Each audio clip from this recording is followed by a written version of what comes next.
आप देख रहे हैं न्यूज 18 इंडिया और मेरे साथ इस समय मैन ऑफ द मूवमेंट परवेश वर्मा है। परवेश जी, चुनाव के बीच में भी हमारी बात हुई। पहले तो आपको शुभकामनाएं। अरविंद केजरीवाल को आपने सीधी लड़ाई में चुनाव में हरा दिया।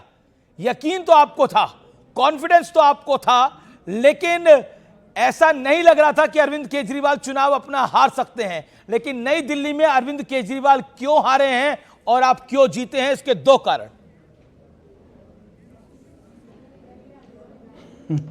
आप ऐसे दो कारण तीन कारण मैं कैसे बता सकता हूँ। सबसे बड़ा कारण है हमारे प्रधानमंत्री मोदी जी के काम और उनके ऊपर जो विश्वास जताया दिल्ली की जनता ने, ये सबसे बड़ा कारण है जी। दिल्ली में पार्टी के कार्यकर्ताओं की बड़ी मेहनत हुई है। नई दिल्ली में जो अरविंद केजरीवाल के झूठ थे वो सभी यहाँ के लोगों ने समझे और हमने यहाँ की जनता से मिलकर, एक एक आदमी से, एक एक मतदाता से मिलकर अपनी बात उन तक पहुँचाई, हमारे पार्टी के मैनिफेस्टो को पहुँचाया, तो उन्होंने विश्वास किया, इसलिए ये रिजल्ट आया। जी, लेकिन क्या आप अगले मुख्यमंत्री होंगे दिल्ली के? हालांकि आप तो बोलेंगे पार्टी निर्णय करेगा, लेकिन आपने आम आदमी पार्टी के सबसे बड़े नेता को चुनाव हराया है, तो निश्चित तौर पर आपके कार्यकर्ताओं के मन में, आपके समर्थकों के मन में, आपके मन में भी ये बात तो होगी।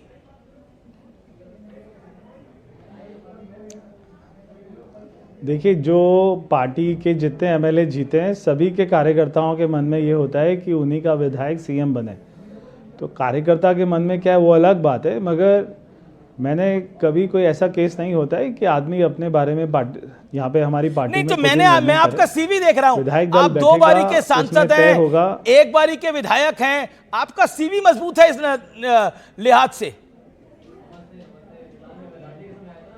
नहीं, बहुत सारे लोग हैं। जब हमारा विधायक दल बैठेगा वो फैसला करेगा, पार्टी की लीडरशिप मोहर लगाएगी, नाम सबके सामने आएगा, सभी को मंजूर होगा। जी, लेकिन क्या ये एक इमोशनल मूवमेंट भी है आपके लिए, नई दिल्ली की सीट पर जीतना? मेरे लिए है, क्योंकि मेरे पिताजी के बहुत सारे सपने थे जो अधूरे हैं। मैंने यही सोचकर कि बहुत सारे काम करने हैं, तो पार्टी ने इतना मेरा साथ दिया है, यहाँ के कार्यकर्ताओं ने बड़ी जी जान से मेहनत करी है। मेरे लिए चुनौती भी है, मेरे लिए चैलेंज भी है, इतने सारे काम करना और सबकी उम्मीदों पे खरा उतरना। तो मैं कोशिश करूँगा कि 20 घंटा काम करूँ दिन में और ये सारे काम कर पाऊँ।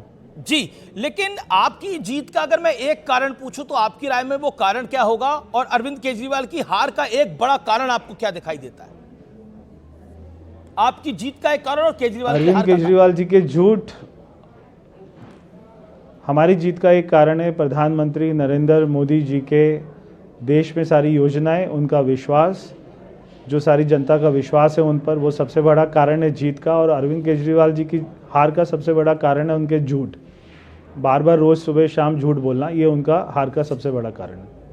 अब ठीक है, आप अमित शाह से मिले जीतने के बाद, अब गृह मंत्री अमित शाह से मिले, तो मुलाकात हुई तो क्या बात हुई, क्या कहा गृह मंत्री अमित शाह ने आपको?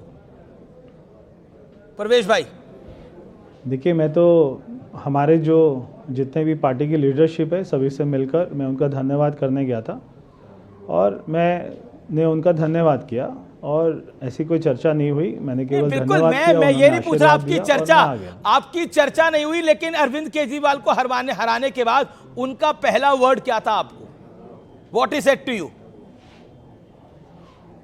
नहीं, उन्होंने आशीर्वाद दिया। उन्होंने कहा कि अच्छा रहा, आपने बहुत मेहनत करी। मैंने उनको बताया कि कार्यकर्ताओं ने बहुत मेहनत करी है, तो उन्होंने मेरे को बधाई दी और बस केवल इतना ही। मैं वहाँ पे 2 मिनट के लिए बात हुई। जी, चलिए, आज तो थोड़ा अब आप रिलैक्स होंगे, जीत हो गई है, तो सेलिब्रेट कैसे करेंगे? कार्यकर्ताओं के साथ, फैमिली के साथ? How you will celebrate today, Parvesh Verma?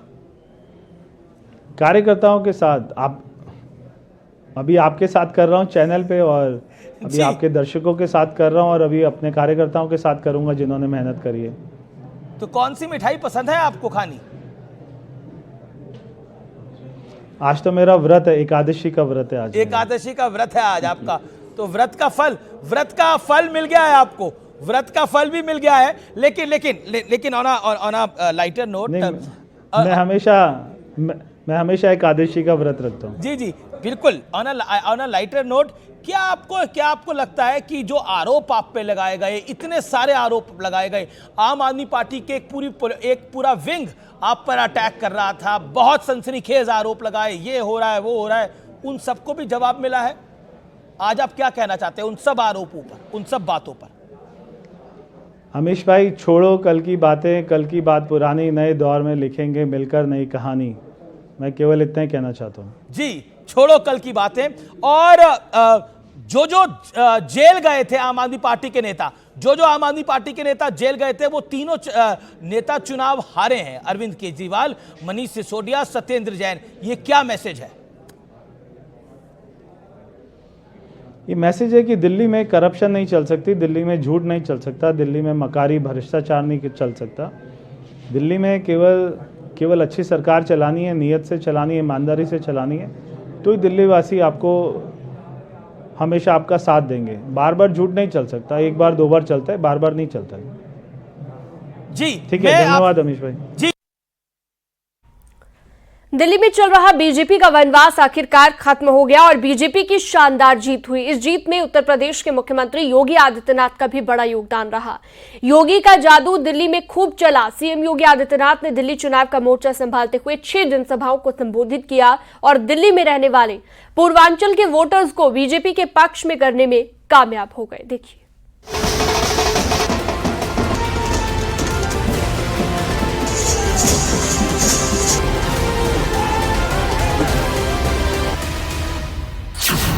Delhi विधानसभा चुनाव में बीजेपी की शानदार जीत हुई, जिसमें उत्तर प्रदेश के मुख्यमंत्री योगी आदित्यनाथ का बड़ा योगदान रहा। योगी का जादू दिल्ली में चला।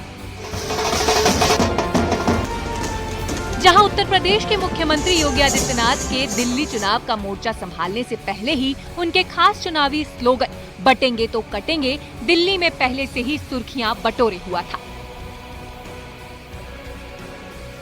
2024 के आखिर में हुए विधानसभा चुनाव में भी योगी का ये स्लोगन खासा चर्चित रहा। दिलचस्प बात ये है कि हरियाणा और महाराष्ट्र विधानसभा चुनाव में भी बीजेपी की जीत योगी आदित्यनाथ के बटेंगे तो कटेंगे नारे को विशेष रूप से श्रेय मिला था। योगी आदित्यनाथ वैसे तो पूरे देश में अपनी हिंदुत्व की राजनीति वाली लाइन पर बीजेपी के लिए चुनाव प्रचार करते रहे हैं, लेकिन दिल्ली में रहने वाले पूर्वांचल के वोटर के बीच बीजेपी ने उनका इस्तेमाल किया और उसका पूरा फायदा मिला। दिल्ली में योगी आदित्यनाथ ने चुनावी रैलियां और सार्वजनिक सभाएं की। सीएम योगी ने किराड़ी, जनकपुरी, मंगोलपुरी, विकासपुरी और राजेंद्र नगर, शिव विहार, इंदिरापुरी और उत्तम नगर में जनसभा की और यहां योगी का जादू चला। बीजेपी प्रत्याशियों की जीत हुई।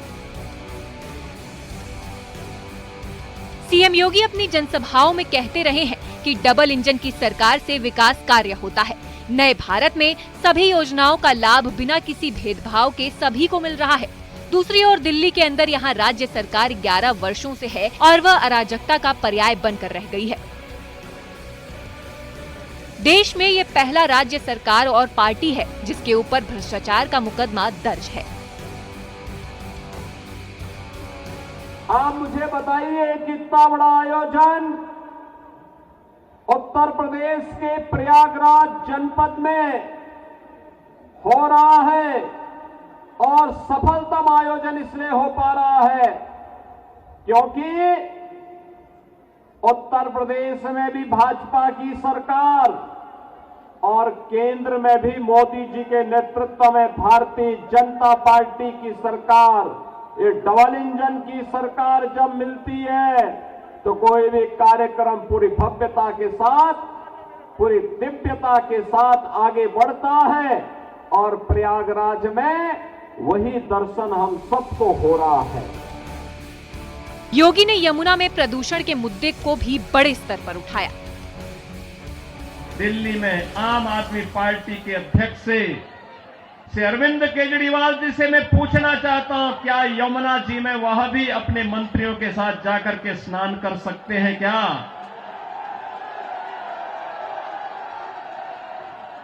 अगर उनमें नैतिक साहस है तो उनको इसका जवाब देना चाहिए। यमुना मैया को एक गंदे नाले के रूप में बदलने का अपराध क्या उन्होंने किया है कि नहीं किया है? और अगर वह व्यक्ति इस बात का अपराधी है तो फिर मुझे नहीं लगता है कि जिस जनता जनार्दन की इस अदालत में उन्हें कोई माफी दी जानी चाहिए।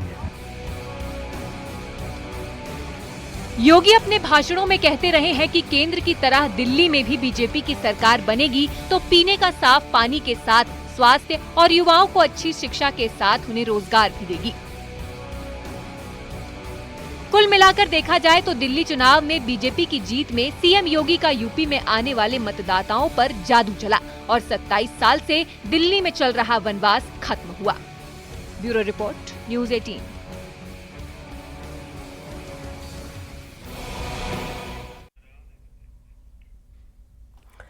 रुकते एक छोटे से ब्रेक के लिए, लेकिन न्यूज़ 18 पर खबरों का सिलसिला लगातार जारी है।